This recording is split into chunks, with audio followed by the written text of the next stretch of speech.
Everyone, मैं हूं advocate Rahul Mishra और आज की वीडियो में मैं आप लोगों को बताऊंगा कि अगर आप 376 के मुकदमे में फंसे हैं और आप ट्रायल नहीं फेस करना चाहते हैं, आप कहते हो भाई साहब सारा मुकदमा झूठा है, जैसे कि हर वीडियो उसमें मैं अपने बताता हूं कि अगर 376 के झूठे मुकदमे रजिस्टर हो जाए तो आपको क्या करना चाहिए। आज की वीडियो में मैं आपको बताऊंगा कि अगर आपके विरुद्ध 376 का मुकदमा दर्ज हुआ है और आप ट्रायल नहीं फेस करना चाहते हैं, ट्रायल से भागना चाहते हैं लीगल तरीके से, तो आपके पास क्या ऑप्शन है कि विपक्षी को आप कंप्लीटली एग्जॉस्ट कर दें, विपक्षी को एकदम थका दें। आपको विपक्षी ने मुकदमा लिखाया फंसाने के लिए कि आपका हैरेसमेंट हो जाए, लेकिन आप अपनी टेक्निक्स और टैक्टिक्स के तहत विपक्षी का ही हैरेसमेंट करने में सफल हो जाए।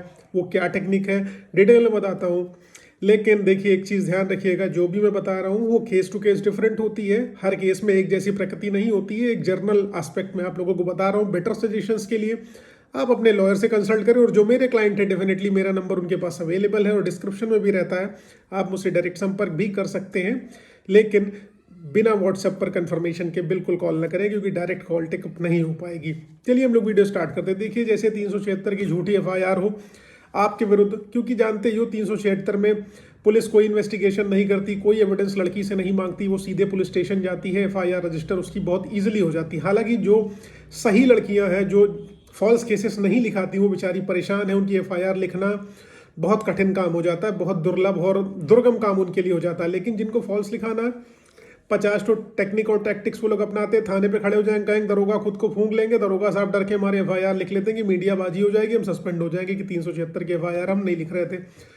तो अगर झूठी 376 की FIR रजिस्टर आपके विरुद्ध हो गई है, तो झूठी कैसे कहलाएगी वो FIR? जब उसमें स्पेसिफिक टाइम डेट प्लेस नहीं बताया होगा, यानी कि घटना का स्थान दिनांक तिथि नहीं बताई गई होगी, FIR देरी से होगी, लड़की ने मेडिकल नहीं कराया होगा या मेडिकल कराने से खुद से मना कर दिया होगा, ठीक है, सिर्फ इतना कहा होगा कि इनके द्वारा मेरे साथ शारीरिक संबंध बनाए गए, शादी का झांसा देते हुए या बिना झांसा के, जबरदस्ती किसी भी टाइप में। तो जहां पर FIR डिले से है, मेडिकल नहीं है, कोई स्पेसिफिक डेट टाइम प्लेस नहीं बताया गया, तो आप इमीडिएटली FIR क्वेश्चन में चले जाइए। क्वेश्चन में आप जाते हैं तो आप इस अरेस्टे के भी प्रेयर करते हैं, और कोर्ट जर्नली अगर आपकी सारे जो है एविडेंसेस प्रॉपर रहते हैं कि जिस दिन घटनाक्रम दिखाया गया उस दिन आप घटनास्थल पर नहीं थे, या आपने कोई ऐसा कृत्य नहीं करा हुआ है, आपके बीच में पहले से पैसे का लेन देन था, आप उन ट्रांजैक्शन को प्रूव करने में सफल हो गए, आपने जो है उनके विरुद्ध पहले से मुकदमे लिखा रखे थे, या आपने एविडेंसेस प्रॉपरली कोर्ट को दे दिए, कोर्ट को लगा कि हाँ ये लड़का सही है, इसकी गिरफ्तारी नहीं होनी चाहिए अभी, तो कोर्ट उसमें आपको अरेस्ट भी दे देता है। अगर आपके एविडेंसेस, आपके वकील साहब का प्रेजेंटेशन बेहतर रहता है, तो आपकी गिरफ्तारी नहीं होती है। तो पहला स्टेप ये है कि आप FIR क्वेश्चन में चले जाइए। अब FIR क्वेश्चन में आप गए, एक लंबी प्रक्रिया है, 6 महीने 8 महीने हाईकोर्ट में जर्नली लग जाता है पिटीशन अलाउ होने के बाद, ठीक है। तो इस दौरान विपक्षी ने चाहा था कि आपकी गिरफ्तारी तुरंत हो जाए, आपकी गिरफ्तारी नहीं हुई तो आपका अरेस्टे मिल गया, अरेस्टे आपका कंटिन्यू रहा, 6-8 महीने लग गए। अब मान लो आपकी FIR किसी कारणवश मुकदमा टेकअप नहीं हो पाया या कोई और रीजन हो गया, क्वेश्चन नहीं हुई, कोर्ट ने आपको till submission of chargesheet submit होने तक अरेस्टे दे दिया, तो उस कंडीशन में आपके पास क्या फायदा होगा? उस कंडीशन में आपको ये फायदा होगा कि जब तक चार्जशीट कोर्ट में नहीं आएगी तब तक पुलिस आपको गिरफ्तार नहीं कर पाएगी, क्योंकि पुलिस ने कोर्ट में चार्जशीट जमा कर दी। चार्जशीट जमा करने के बाद जब मजिस्ट्रेट साहब आपको समन करेंगे, क्योंकि आपके पास अरेस्ट ऑनरेबल हाई कोर्ट से है, तो पुलिस आपको छू भी नहीं पाएगी, पुलिस का रोल खत्म हो जाएगा। जब आपकी चार्जशीट कोर्ट में जमा हो जाएगी तो मजिस्ट्रेट साहब के पास वो चार्जशीट जाएगी, एक लंबे प्रक्रिया, महीने 1.5 महीने उनके पास पड़ी रहेगी। उसके बाद वो समनिंग इशू करेंगे, समनिंग ऑर्डर आएगा, समनिंग की एक तारीख आएगी। इस दौरान आप अपना जो है एंटीसिपेटरी बेल भी कारित करा सकते हो, या अगर आपको लगता है कि चलो ठीक है एंटीसिपेटरी बेल ले लिया आपने, अपने आप को प्रोटेक्ट कर लिया, क्योंकि स्टे के बेसिस पर आपको एंटीसिपेटरी बेल मिल सकता है। दूसरी कंडीशन ये हो गई कि अब आपकी चार्जशीट आ गई है, आपका कहना है कि चार्जशीट जो भी बनी है फर्जी बनी है, ठीक है। चार्जशीट में आपके तथ्य इंक्लूड नहीं किए गए, किसी फैक्ट को आपके लिखा नहीं गया, आपने जो सबूत आईओ को देने चाहे आईओ ने उसको केस डायरी का पार्ट ही नहीं बनाया, क्योंकि आईओ जर्नली ये कहता है कि अगर हम लड़के के पक्ष में सबूत लगा देंगे तो हम चार्जशीट नहीं लगा पाएंगे, चार्जशीट नहीं लगा पाएंगे तो हमें 50 जो है बवाल झेलने पड़ेंगे, लड़की मीडियाबाजी भी करेगी अगर FIR लगा देंगे, और दूसरा हमारे सीनियर अधिकारी भी हमारे ऊपर चढ़ बैठेंगे।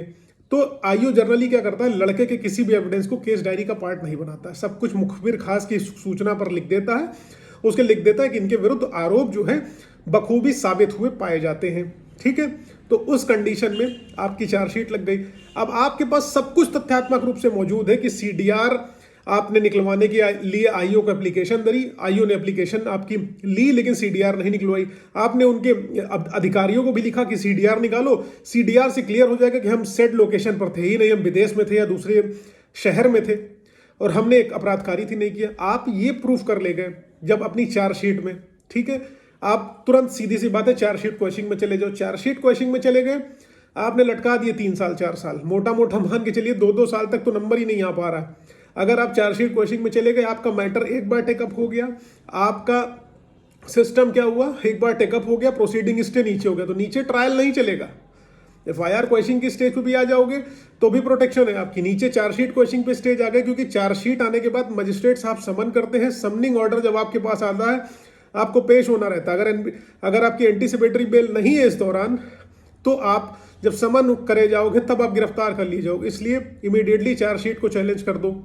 चार्जशीट चैलेंज कर दोगे, आपकी नीचे प्रोसीडिंग स्टे हो जाएगी, आप गिरफ्तारी से बच जाएगी, सबसे बड़ी चीज़ है। और नीचे ट्रायल नहीं चलेगा, आपको ट्रायल नहीं फेस करना पड़ेगा, सारा कुछ हाई कोर्ट में होगा और आपकी सेफ्टी इंश्योर हो जाएगी, ठीक है, अरेस्ट नहीं होगे। तो चार्जशीट आने के बाद तुरंत चार्जशीट क्वेश्चन में चले जाओ।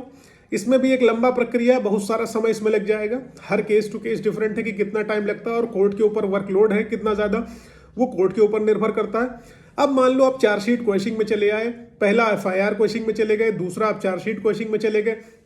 एफआईआर की स्टेज पे अगर एफआईआर आपकी क्वेश्चन नहीं करी, आप सुप्रीम कोर्ट जा सकते हो अगर आपकी पॉकेट अलाउ कर सकती है तो। दूसरी चीज, चार्जशीट वाले में अगर चार्जशीट नहीं क्वेश्चन हुई या तो आपके पास चारा क्या है, चार्जशीट अगर नहीं क्वेश्चन हुई तो पहली चीज तो सुप्रीम कोर्ट चले जाओ। सुप्रीम कोर्ट का ऑप्शन तो आपके पास हमेशा खुला हुआ है। लोअर कोर्ट है क्योंकि उनके लिए हाई कोर्ट और हाई कोर्ट के लिए लोअर कोर्ट है, सेशंस कोर्ट वगैरह। तो भाई आप अपर कोर्ट में आप डेफिनेटली उस ऑर्डर के अगेंस्ट जा ही सकते हो, तो आप वहां जा सकते हो अगर आपके पास पॉकेट अलाउ कर रही, पैसा हो रहा। अगर नहीं है पैसा, मान लो आप नहीं जा सकते हो, तो नीचे 227 में डिस्चार्ज एप्लीकेशन मूव कर दो। अब डिस्चार्ज को लेके बहुत सारे लोग कंफ्यूज हैं कि डिस्चार्ज एप्लीकेशन उनको चार्जेस फ्रेम होने के पहले डालनी है, चार्जेस फ्रेम होने के बाद। चार्जेस फ्रेम होने के बाद डिस्चार्ज एप्लीकेशन नहीं डाली जा सकती। डिस्चार्ज समझे, जो चार्जेस लग रहे हैं उनको डिस्चार्ज कर दो, उनसे हमें दूर कर दो।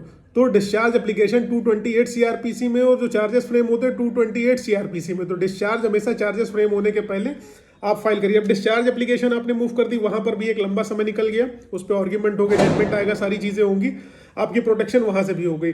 अब डिस्चार्ज भी अगर अलाउ नहीं हो रहा तो आप उसके क्रिमिनल रिवीजन में चले जाइए, उसकी भी अपील कर दीजिए। तो इस तरीके से अब अगर आप जो है लंबा लड़ेंगे तो इसी में आप 4-5 साल निकाल ले जाएंगे।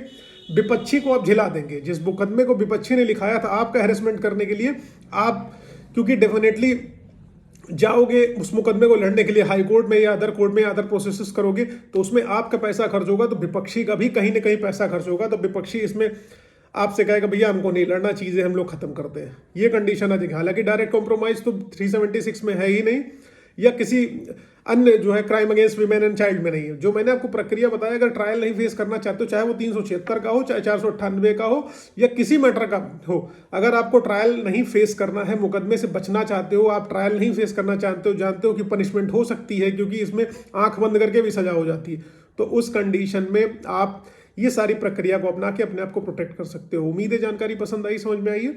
बाकी कोई अदर इन्फॉर्मेशन, कुछ डिटेल चाहिए तो डिस्क्रिप्शन में है, आप वहाँ देख सकते हो। हाँ, डिफरेंट सोशल मीडिया हैंडल्स पर मैं हूँ, बिल्कुल हूँ, फेसबुक, इंस्टाग्राम, ट्विटर, सब जगह हूँ मैं, उपलब्ध हूँ आप सभी के लिए। Thank you so much. जय हिंद, जय भारत।